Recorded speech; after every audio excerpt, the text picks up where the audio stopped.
की आज्ञा इन बातों की आज्ञा मैं तुम्हें इसलिए देता हूँ कि तुम एक दूसरे से प्रेम रखो। यह आज्ञा किस लिए दी है? कोई एक मिनट में आकर प्रेम की परिभाषा समझा दे। एक दूसरे से प्रेम का मतलब क्या है? क्या यही चोट पहुंचाना? क्या यही कलीसिया में एक दूसरे की कमियां बताना? प्रेम की परिभाषा बता दीजिए कोई, नहीं तो पौलुस ने बहुत अच्छी समझाई है, उसी को समझा देना। एक व्यक्ति कोई आ जाए, लेडीज फर्स्ट।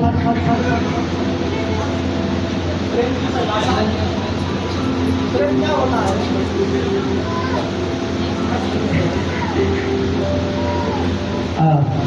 आइए भाई भी कोई फर्स्ट हो जाए, आज बराबर।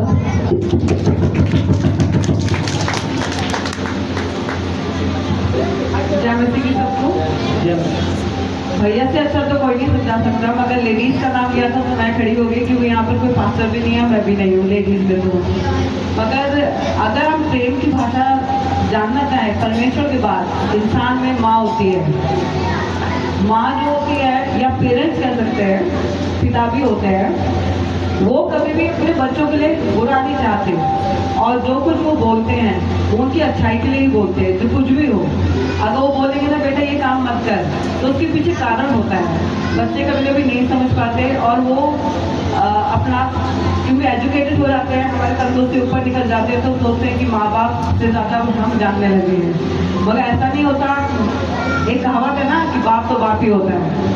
तो परमेश्वर पिता भी हमारे पिता हैं, और उनके हम बच्चे हैं, और जो कुछ उन्होंने हमें बचपन में सिखाया है वो सब कुछ प्रेम से और कर्तव्य का ही जो है चीज़ वो ही सिखाई है, कि हमको लोगों के साथ कैसे रहना चाहिए, हमको कैसे बातचीत करनी चाहिए, हमको किसी का तिरस्कार नहीं करना चाहिए, हमको सबसे अपने पड़ोसी से प्रेम करना चाहिए। तो मेरे हिसाब से प्रेम की बात यही है कि हमें नरम होकर अपने कलीसिया के सब लोगों से और पास्टर से, बच्चों से, सबसे झुक के और बिना घमंड के बात करनी चाहिए। हमें ये नहीं सोचना चाहिए कि बच्चे हैं तो इन्हें कुछ नहीं आता, और बच्चों को ये नहीं सोचना चाहिए कि हम बड़े हैं तो हमको भी कुछ नहीं आता, हम तो आधुनिक जमाने के हैं, हमें गैजेट भी चलाने आते हैं, हम सब कुछ आते हैं।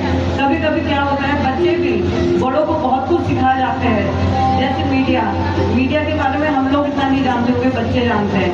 उनके पास इतनी इन्फॉर्मेशन होती है कि वो हमको देते हैं कि मम्मी यहाँ पर ये चल रहा है, यहाँ पे ये चल रहा है, मगर क्योंकि हम लोग नहीं देखते उन सब चीज़ें, तो हम कभी कभी हमको नहीं पता होती चीज़ें कि क्या सही है क्या गलत है। तो उसी तरह से प्रेम जो है वो बहुत ही ना एक सेंसिटिव चीज़ होती है। जो इंसान जिससे प्रेम करता होगा उसको चोट भी बहुत लगती है यहाँ पर। जैसे पास्टर भैया ने बोला ना, जैसे माँ या पिता पूरी जिंदगी बिता देते हैं बच्चों के लिए, और बच्चे एकदम से कुछ भी बढ़ चढ़ के बोलते हैं तो टूट जाते हैं।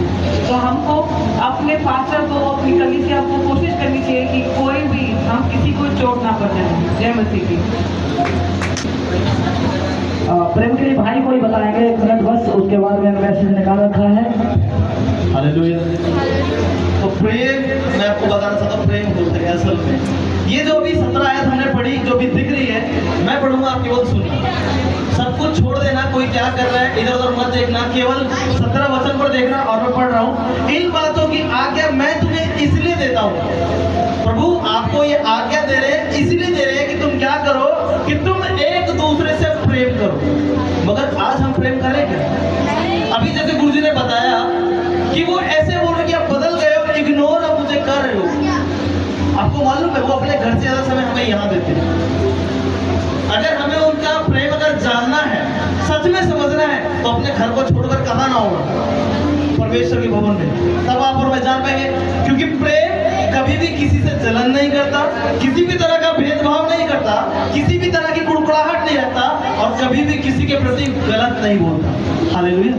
मैं आपको बताना चाह रहा हूँ, प्रेम निस्वार्थ होता है, कभी भी उसमें कोई स्वार्थ छुपा नहीं होता। आपको क्या लग रहा है, ये अपने बच्चों से ज्यादा प्यार करते हैं और हमसे कम करते होंगे? नहीं, ऐसा किसी को लगता है कि अपने बच्चों से ज्यादा प्यार करते हैं और हम लोगों से कम करते हैं? वो हाथ उठाए। अगर किसी को लगता है ऐसा, तो वो अपना परिवार का समय वहां छोड़कर यहाँ दे रहे हैं, क्योंकि उन्होंने अपने बच्चों से ज्यादा इसको अपना परिवार माना हुआ है। तो मैं आपको बताना चाह रहा हूँ, प्रेम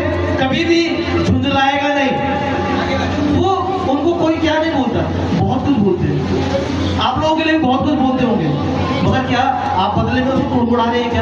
कभी उसके गलत बोल रहे हैं क्या? अगर आप ऐसा कर रहे हैं तो आपके अंदर पक्का प्रेम नहीं है।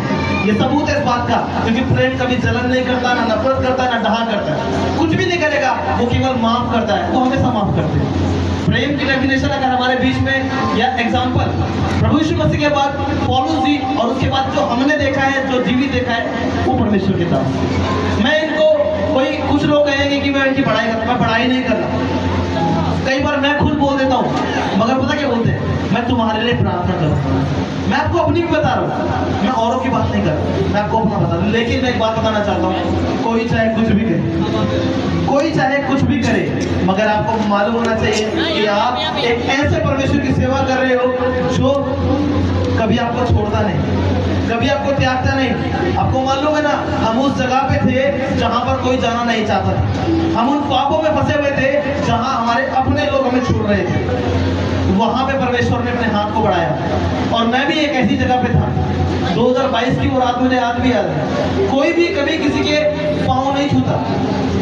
मैं दारू के नशे में रोडों पे घूम रहा था, दारू के नशे में। लेकिन जब 2023 का जब पहला संडे आया और जब भवन में आया, मैं जीने ही चढ़ रहा था और उन्होंने मेरे पाँव पड़ लिए।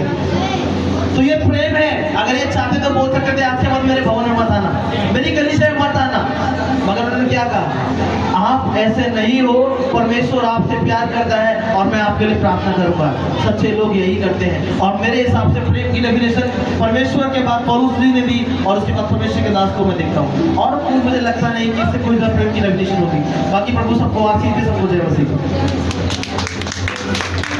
Hallelujah, hallelujah. वो लोग से देखें, ये गलती है, ये गंदा है, इसको मैं नहीं छू सकता, इसको मैं नहीं देख सकता। परमेश्वर का प्रेम अगर आप देखेंगे, मेरे साथ प्रभु के वचन को अगर आप पढ़ेंगे तो आप समझ पाएंगे परमेश्वर का प्रेम क्या कहता है। दूसरा कोरिन्थियों 9 अध्याय 7 पद को पढ़ेंगे जी। 9 का 7। हर एक जन कितने लोग? हर एक जन जैसा मन में ठाने वैसा ही दान करे। क्या करे वो? कई बार लोग गुस्सा में क्यों रहने लग जाते हैं? क्योंकि वो अपनी लिमिट से कभी कभी ज्यादा दान दे देते हैं। हेलो, कई लोगों को शैतान बुरा क्यों कर देता है कि वो कई बार सिर्फ 500 रुपये ही देना चाहिए था और गलती से 1000 रुपये दे दिया है। वो पत्नी से लड़ते हैं, फिर पत्नी लड़ती है कई बार। ऐसा मत करो। परमेश्वर का वचन अभी सिखा रहा है हमें, जो कुछ भी करो प्रेम से करो। फिर इधर प्रभु का वचन कह रहा है, जैसा भी आप ठान कर कुछ भी करते हैं, जितना भी देना है। क्या कह रहा है प्रभु का वचन जी? ना कुड़ के, ना तो कुड़कुड़ा कर, और ना दबाव से, और ना ही दबाव से देना। इतना ही देना पड़ेगा? बिल्कुल नहीं। अगर मेरी भी चर्च में अगर आपको कोई भी मेरा लीडर, चाहे भले ही मेरा बच्चा या मैं खुद भी आपको कभी कॉल करूं, आपको 18,000 देना है, आपको 20,000 देना, 5,000 देना है, आप आना नहीं। बाइबल हमें सिखाती, समझिए, कुड़कुड़ा कर दबाव से नहीं, इतना देना ही पड़ेगा। नहीं, अभी हम पढ़ेंगे प्रभु को। आप लोग दान नहीं करेंगे तो प्रभु फांसी की सजा थोड़ी देंगे आपको। हेलो, क्या पिता आपको प्यार नहीं करेंगे? कितने लोग दशमांश नहीं देते फिर भी प्रभु ने आशीष देते? बताओ, मुझे दशमांश नहीं देने वाले लोग हैं, क्या उनको कभी प्रभु ने आशीष नहीं दिया? क्या उन्हें चंगाई नहीं दिया? दिया है। दशमांश क्या है? आपकी वफादारी है। वो देखते हैं कि ये मेरा अच्छा बेटा है, ये मेरी आज्ञा मानता है। ऐसा नहीं कि जो आज्ञा नहीं मानता है, जो दशमांश नहीं दे रहा है, उसको वो गोली मार देंगे। बिल्कुल भी ऐसा नहीं है। अभी पढ़ेंगे वचन क्या कह रहा है इधर। क्योंकि परमेश्वर हर्ष देने वालों से प्रेम रखता है। ऐसे लोगों से खुश रहता है प्रभु। तो हमें कैसे भेंट डालनी है? खुशी से ना दो, इतना दो, कितना दो। हेलो, अभी दूं बाद में दे दूं? बहुत सारे लोग पूछते हैं मैं, पास्टर जी भेंट दे दूं आज ही लेंगे या फिर संडे को दे दूं?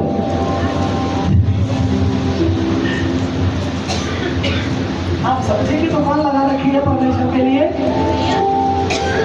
बहुत आशीष मिलती है। प्रभु के दास हमको नरुला जी एक बात बोलते हैं, मेरे सारे काम बाद में, परमेश्वर की भेंट पहले जाते हैं। और देख लीजिए आप कितनी आशीषें हैं। मैंने भी जब से प्रभु का काम करने के लिए पहले किया, परमेश्वर ने मुझे बहुत आशीष दी। मेरी पत्नी, मेरे भी थोड़ा सा घर में जाने के बाद समस्याएं दिखाई दी। मेरी बेटी परेशान, पत्नी परेशान, दूसरी बेटी परेशान और बेटे को सर्दी। और मेरी पत्नी को याद आया, बोला आज पहली तारीख है, हमने प्रभु से वादा किया हुआ है कि प्रभु मैं कभी भी 2 तारीख को भेंट नहीं दूंगी। पहली तारीख यानी पहला काम परमेश्वर को भेंट। और सुबह भूल गई किसी कारण बस। और भूल क्यों गई होगी? किसी का पति नौकरी से घर में आता है तो सो जाती है ना, उसका भी पति घर में था तो ध्यान नहीं रहा। तो शाम हुई, प्रार्थना हुई, वो परेशान सब लोग जैसे भी कमर बढ़ाई ले रहे थे। तो कभी किसी को परेशानी, कभी किसी को, तो मेरे पास सब आए, मैंने सबके लिए प्रार्थना किया। मैंने पूछा, मैंने कोई गलती अगर है तो आप याद करिए प्रभु से। उनको याद आया, बोला मैंने याद नहीं दी। और दूसरी तारीख को, 2 तारीख को सुबह उन्होंने गवाही दी थी सबको। बोला जैसे ही अपने बहन उठा के रखी, प्रभु से माफी मांगकर प्रार्थना किया। उसी के साथ हम करते हैं हमेशा। और हमारे घर में किसी को भी एक भी टेबलेट नहीं खिलानी पड़ी, सब ठीक हो गए। हालेलुया। अभी हमने देखा प्रभु कैसे लोगों से प्रसन्न होता है, हर्ष से देने वालों से, हर्ष से देने वालों से। तो अभी हम प्रभु के वचन को पढ़ रहे हैं, इसमें हम सब लोग क्या करेंगे, कैसे परमेश्वर में जड़ पकड़ेंगे। इफिसियों 3 अध्याय का 17 पद पढ़े एक बार। जड़ पकड़ना है, कैसे जड़ पकड़ना है, कैसे आपको बढ़ना है, कैसे अपनी बेटियों को सही कर सकते हो आप, कैसे अपने बेटों को सिखा सकते हो आप। ये बुराई मत सिखाओ। आज आप दूसरों की बुराई उनके सामने सिखाओगे, वो ऑटोमेटिक तुमसे भी प्यार करना कम हो जाएगा। पढ़िए तो बात कोई। और विश्वास के द्वारा, और विश्वास के द्वारा तुम्हारे हृदय में मसीह तुम्हारे हृदय में बसे कि तुम प्रेम से जड़ पकड़कर और नींव डालकर सब पवित्र लोगों के साथ भली भांति समझने की शक्ति पाओ। Hallelujah, hallelujah. तो क्या पाओ? बताओ तो सही, क्या पाओ? समझने की शक्ति।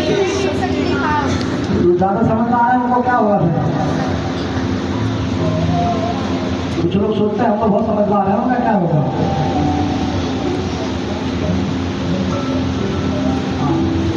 बाइबल में लिखा तो अपनी समझ का सारा, इधर समझ की बात दूसरी है, ठीक है।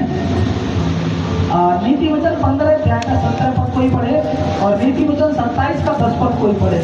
जो तेरा और तेरे पिता का भी मित्र हो।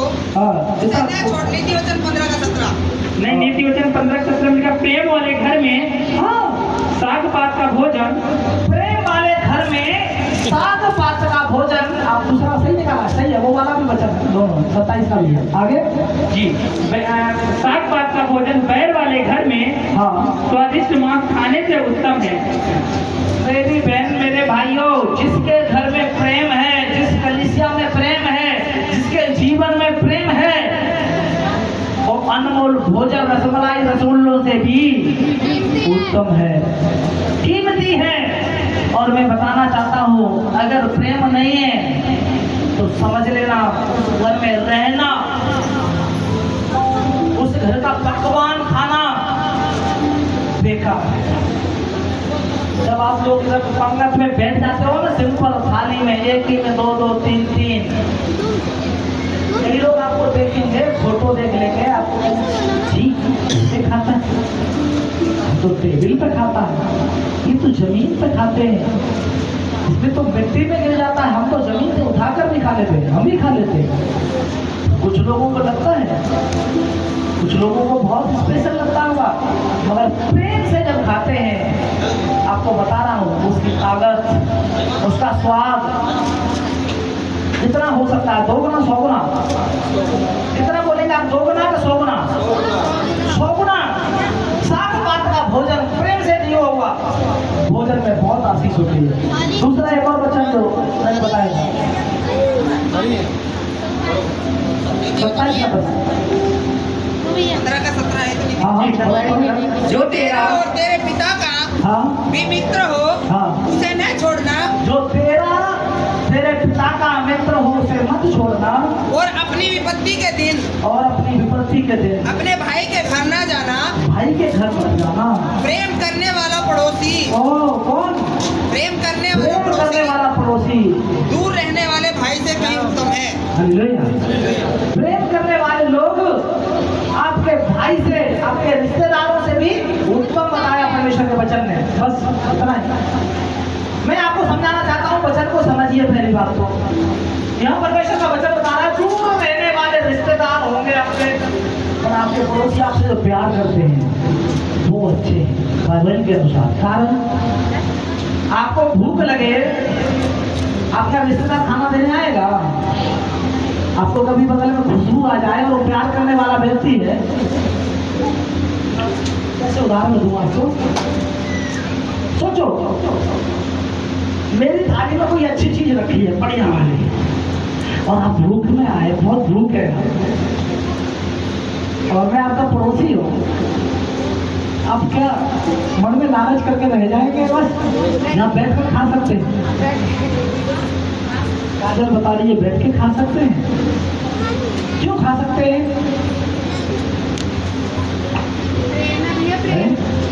आप जानते हैं कि भैया प्रेम करते हैं, मैं थाली बैठ जाऊंगा तो खाना फेंक देंगे।